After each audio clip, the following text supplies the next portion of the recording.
You could be larger than life, bigger than the world, living out the hopes and dreams of every boy and every girl.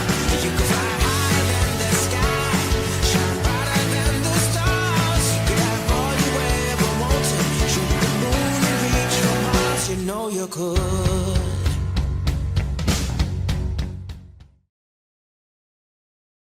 Hi Zach, welcome to Business Matters. Thank you for joining us. Thank you. First off, I'd like to start with a bit of a generic question. What is Free Hour? How did it start and where is it going? Okay, so 3 Hours started in 2017. I was a student at junior college and university, right in between that gap. And I had always wanted to start a business, and I was always, as a young boy, looking to find potential problems that exist in my day-to-day life, which could lead to coming up with an idea to start a business. And that's exactly what happened. When I was at junior college, I was experiencing the problem, as many of my friends were, of trying to find time to meet friends on campus. Because everyone's timetable was really different, so we'd end up having loads of WhatsApp group chats to try coordinate when we both have a free lesson together. So the idea was really simple, which was to create an app which essentially allows people to input their timetables and share it with each other to find these common free slots. So I had that idea, I drew it out, and I'm not a developer myself, so I had to kind of find people to build it for me.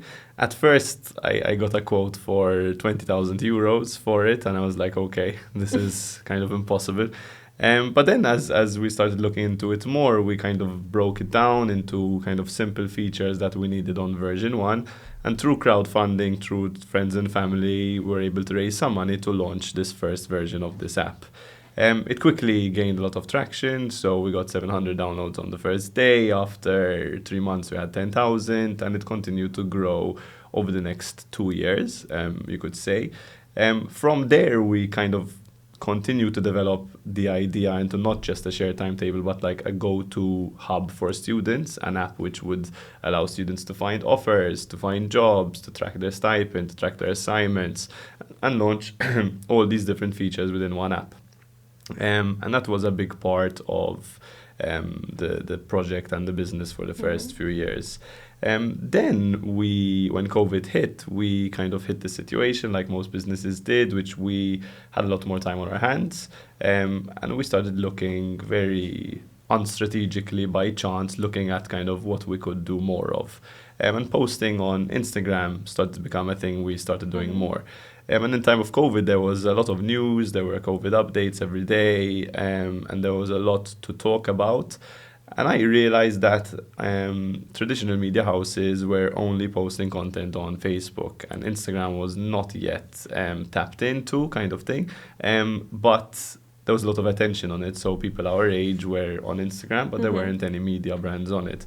And so we started posting news, we started posting different type of content in a style which was very original at the time, in a format that was new, concise, to the point, and tailored for the younger generation. And very quickly we started to build a lot of traction over there as well. So from 10,000 followers to 20 to 30 to 40, and we're now at 70,000 followers. And very quickly we became the go-to source of information for Gen Z, you could call it that. So information, entertainment, and education are kind of 3 main pillars of content. And the business changed completely then. So we're suddenly more of a media house than a tech company. And the type of people we employed started to change. But this relevance and attention on the media house gave us a lot of opportunity to do other things, to continue to grow the business. And that's kind of where we are today, a combination of those 2 platforms, you could say. Okay. And I'm going to be honest with you, when I was preparing for the podcast, I was speaking to people a bit and asked them about Free Hour, and it happened by chance that I interviewed someone else before you, and he gave me a snippet of information that I thought maybe I should share with you. And he told me that at one point you had hired your whole group chat to work with you at Free Yes, Hour. yes. And that's where I got this idea to maybe speak to you. And how do you manage to balance between being someone's CEO and obviously these were your best friends Yes, working with you? yes, So how did you yes. manage to strike that balance? So it was a very fun time, very interesting time. So what had happened is I had intelligent people in my friend circle who obviously knew a lot about Free Hour because I would share a lot of what we're doing. And random situations happened, like one of them losing a job because of COVID, another one who was looking for a change, where I was able to offer them the opportunity to start helping out, essentially. And this happened at around that time, which was, again, it was a very nice time to look back on because it was very new. We're all working to the same goal. I lived with them also, so we just talk about Free Hour 24/7. So that happened. It has its advantages and disadvantages. Its advantages are that they care a lot about it. They know you very well. You can share information and get very, deep about certain topics and not be scared. There's a lot of trust is the word I'm looking for. And that allowed us to do a lot with people who were not in this industry before, so they were able to be molded in a certain way. The disadvantages or the risks that come with it is your friendship, right? So what I ensured, and luckily I had emotionally enough intelligent friends to kind of handle these types of conversations, was over communicate a lot.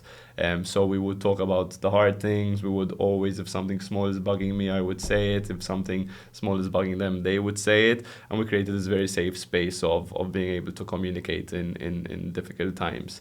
But again, a lot of credit goes to them for also being very good people, because I've never really had any problems from it, which is not the usual story. Now it's different. Now people have gone, come, left. So now, I mean, one of my best friends is still a big part of the company. It's Jamie. He runs the content department and also the people excellence side. So he's kind of responsible for the general growth of all the employees in the company. And that's a very, very strong partnership-like kind of relationship where we're both as invested in it. He's grown a lot in terms of his role and his capabilities by kind of being under my wing and learning from all the people that we brought on. But it's less that now than it was, which for the stage of the business, I think you need that now. You need more seriousness. You need a bit more of a line. You need that. But at the beginning, it's proper startup, so it helps a lot to have people who really care. And probably, as you're saying, as it grows, then you will need more people You need more people who are experienced, who still love you, but are Yes. less in love with you and Yeah, more in love with the exactly. business and the work. Exactly, where it gets a bit less personal, maybe, in a way. And I think something I've learned is you need change in a company. So even if they're doing a great job, sometimes it just makes sense to change things up. It brings new perspective and new energy. And we've seen that now many times, probably the third. Like when I look at a team photo of 5 years ago, I mean, maybe 3-4 people are left. And that's not because they didn't enjoy it or we didn't like them. It's just how life works. And as a company, I think, although it's scary when you lose someone really good and who you really like, there's always comes a benefit from it. Okay. And obviously, we were speaking about Instagram, and now most people have adjusted to seeing a lot of content from Free Hour, and it's always something new, something different. And maybe it gives off as well an impression that you're a company who's willing to try anything once in terms of content, just to see how it's doing and just to figure it out and that sort of thing. But how do you find that it's best for you to draw a line between, obviously, your employees having fun and enjoying what they're doing and filming all this fun content and just enjoying it, and then drawing a line and saying, look, this isn't working. We've got to now get back to work, get back to what we know how to do. Do you feel like that's something that you need to do? Yes, I think what we went through, not sure how long ago, but a year ago or so, is establish as clear of an identity of what Free Hour is and isn't. So we have that written down. Okay. So Free Hour is XYZ and Free Hour is not XYZ. So when we need to take certain decisions, we kind of always refer to this manual, so to speak, of should we be taking this risk. Sometimes there are exceptions. Could you share at least one thing that's on each side?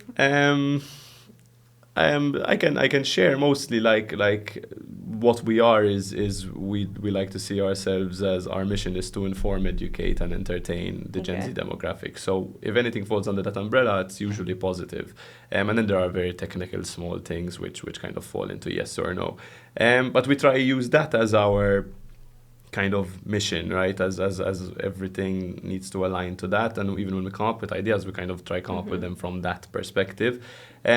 That being said, there's a million forms of experimentation which you do day to day, from how content looks to how you're filming certain things to doing a podcast and seeing how that does. So I think you need that experimentation all the time, and it needs to be part of the culture. And it's very obvious when something doesn't work, so you just stop doing it. But you need to be reactive, I think, in a fast pace like internet type of company. How fast you react to trends, competition, what people want, is what keeps you relevant, and our business is relevancy, you know.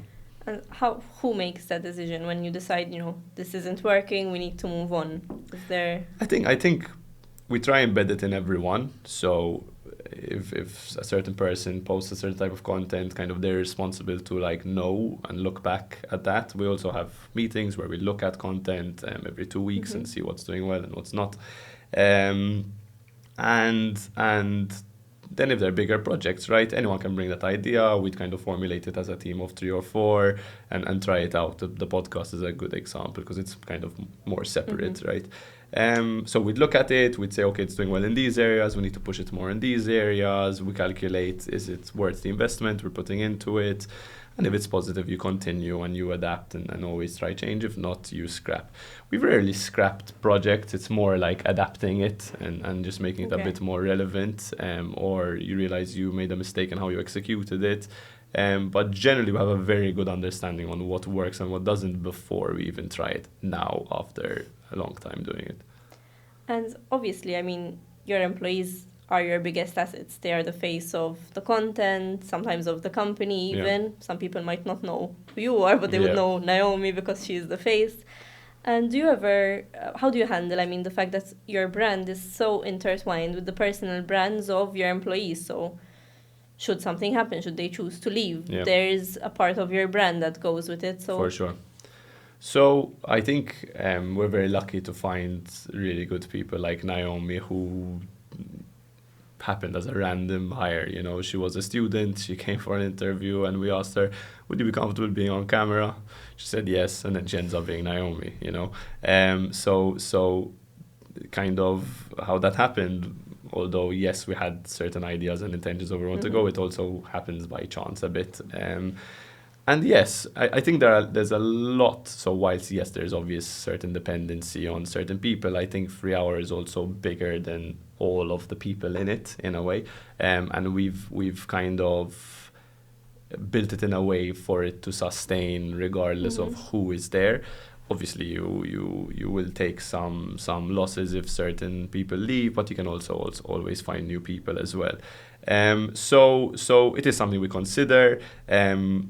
But also what we try to do is take care of the people that we have, very much so, and something people don't know really because it's very internal, but we've invested a lot in the employee experience.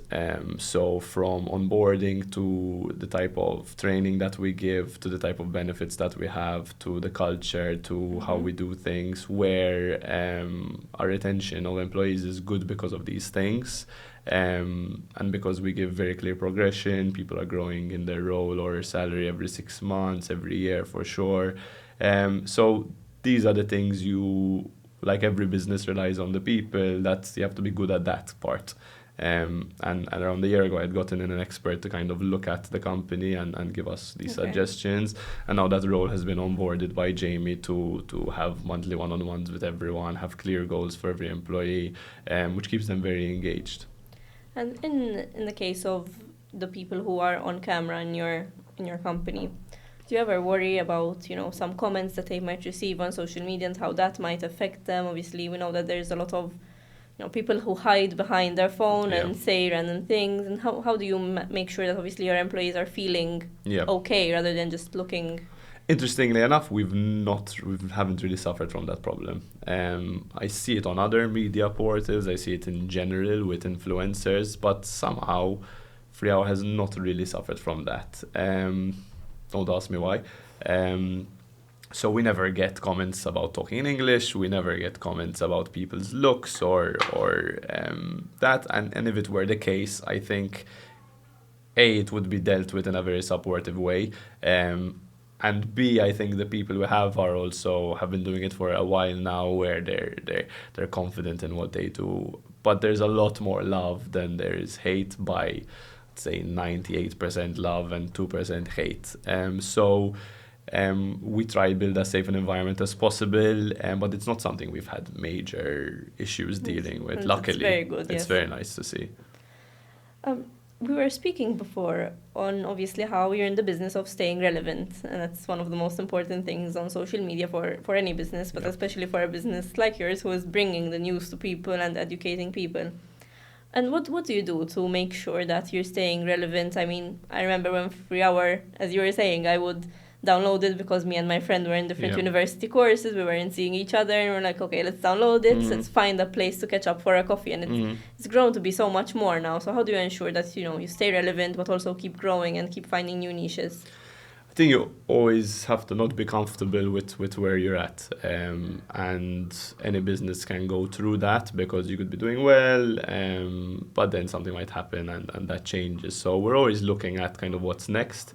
I think as the founder leading the company, what's important is not to get too caught up in the day-to-day, and that requires a very good team. So for the last 2 years, my job was to build that team, and now I can much more focus on kind of what's next. But you need that space, because if you're getting pulled in a million different directions and problem solving every day, you run the risk of this. So it's, I think, two things. One, having it in your culture that we need to innovate and we need to come up with new things. So not everything, far from it. Most of the ideas don't come from me, kind of thing. But then the general direction and what they should be thinking about is kind of informed by me and other kind of higher people in the company. And I think as well, it's, as you were saying, hiring the right people, because obviously if you had hired someone who really doesn't think in the same way that you do and doesn't want to go in the same place, then there would be a huge mismatch there. And complementary to this, you're all working hard, you all love the company. Obviously, your job and the job of the creatives in the company is to think, come up with content, make sure that this content is being executed, also make sure that when you have clients who you're partnering up with, that the clients are happy. How do you ensure that, no one ends up being burnt out? Obviously, both on a personal level as employees, but also the company would suffer should this happen. So I think it comes down to, again, what I said before about having what is called an EVP, an employee value proposition, which is strong, which doesn't allow that to happen as often as possible, which includes a lot of check-ins, so not letting anything that is bugging anyone, or if they feel like they're getting burnt out, they can say it. We have flexible hours, we have mental health hours. There's a lot of different perks which kind of at base level already gives room to play and kind of fights against that. But there are times where it gets really busy. I mean, the last 2 weeks for us was one of the busiest periods, and it happens sometimes randomly. Either a lot of clients come in at once, or we're doing a careers project where that comes in at once. And I think there you need to, something I really like is when that time comes, people understand that these 2 weeks we have to put our head down, but we also have a lot of fun outside of that. So even with team events and drinks, we try find the time to balance both. It is a tough game. Content, you're always doing more and more and more. We're a very big team as well, so we try reduce the kind of dependency on one or two people. May I ask how many people are in your team? Because we only get to see a couple of 5, maybe 6 people, but I mean, we're 15, give or take, kind of. I believe right now we're 12 full-timers and a few part-timers. So, I mean, there are 3 people handling clients. There are around 6 or 7 people in content. That content team is split into the written side and the creative side. So the responsibility is very clear, and it trickles down kind of across these people. You need good management. Then you need. So Naomi looks like most of her job is on camera. Most of her job is managing the creative team. So she has three or four people who she's coordinating and delegating all this content. And that's how she's evolved in it. So she's great on camera, but she's also a very good leader internally. She communicates with the client team who's asking for these changes and kind of disseminates across. And it takes time to figure out that structure. You have to test it, and you need to have good structure and good systems that information isn't lost. Sometimes there'll be 25 clients who are ongoing at the same time, so it is stressful. But we've gotten good at it, and I think that's the difference. When someone's been with you 3-4 years, they get good at it, and they can train the next person. And could you mention maybe a moment where you felt like, okay, either internally or with clients, where you said, okay, we're killing it, we're doing really well, this is amazing, and maybe another time where you thought, okay, maybe we could have done better, or maybe where you were a bit disappointed with the outcome of... I mean, those feelings happen 3 times a day, each of them. So again, you might do 3 really good things today, but from another department hear that there were 2 mistakes, So I mean, we've had very nice successes. We've had launched big projects and they do very well. And we've also done mistakes, and that's appeared on the media, and we had to kind of go through managing that. So there are a few moments which are highlighted in these, but they're also the public ones, right? If someone really good's leaving the company, that's a big problem, which I will feel more potentially than something external, which no one ever gets to find out about. So there are a million of these problems every day, and you just have to deal with them. It's part of it. You become better at dealing with them also. You also have people to speak to and kind of discuss with, but I finally feel a bit experienced in it now, being done it for nearly 7 years or 5 years full time, which gives you a lot more comfort. There are always times, and I try and encourage, where we need to be more out of our depth kind of thing, and feel that anxiety of doing something new, and that's kind of means you're learning something new as well. Okay. And you're getting to the end of it now. Outside of 3 hour, I mean, yes, Zekta 3 hour, who are you, and how do you deal with the fact of, obviously, there's the pressures of the company, all of us have different pressures from our personal life. How do you deal with that, and how did you evolve to kind of... So I think overall I'm a very relaxed person, so I think I deal with situations quite well, and logically, and with certain grace kind of thing. So I think that's been part of my character. I think experience also gave me more of that comfort in it. But I did go through different patches of feeling like, oh my God, this is too much.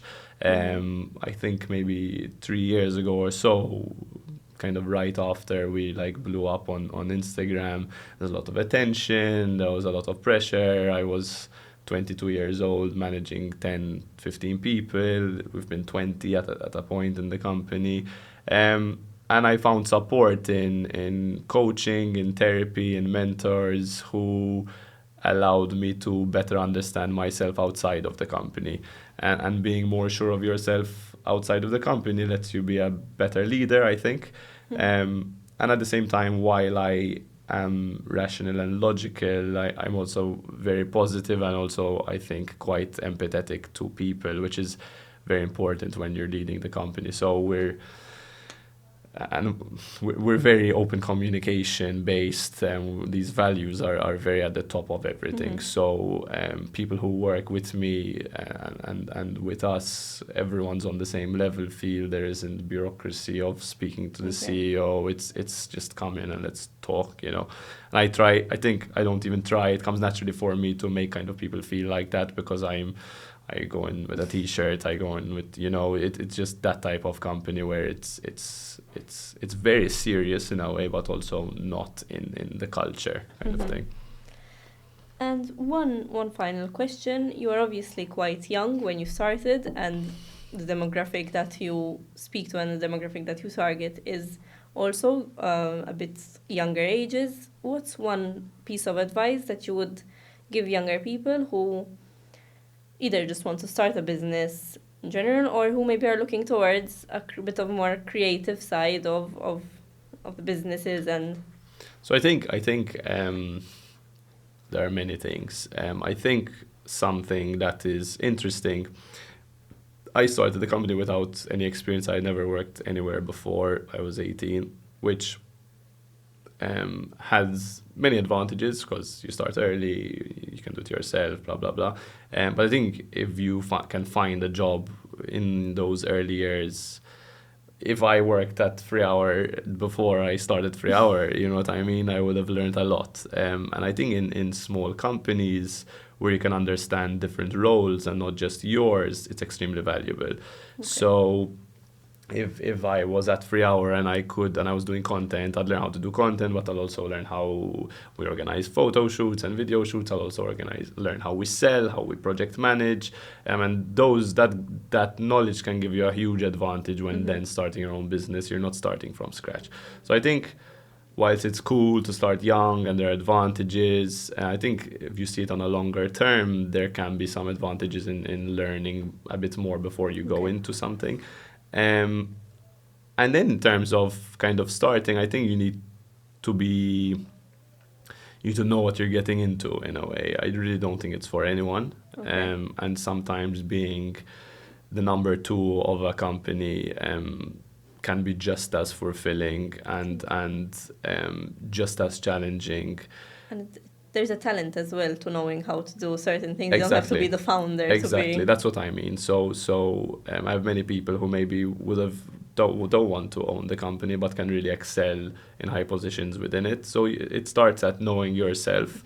I think if you want to start a company, and there's no other option to you as a Yes. person. I think the analogy that I use usually there's people who are really good at building a ship. There are people who are really good at sailing the ship. You don't have to necessarily be both to be. Exactly.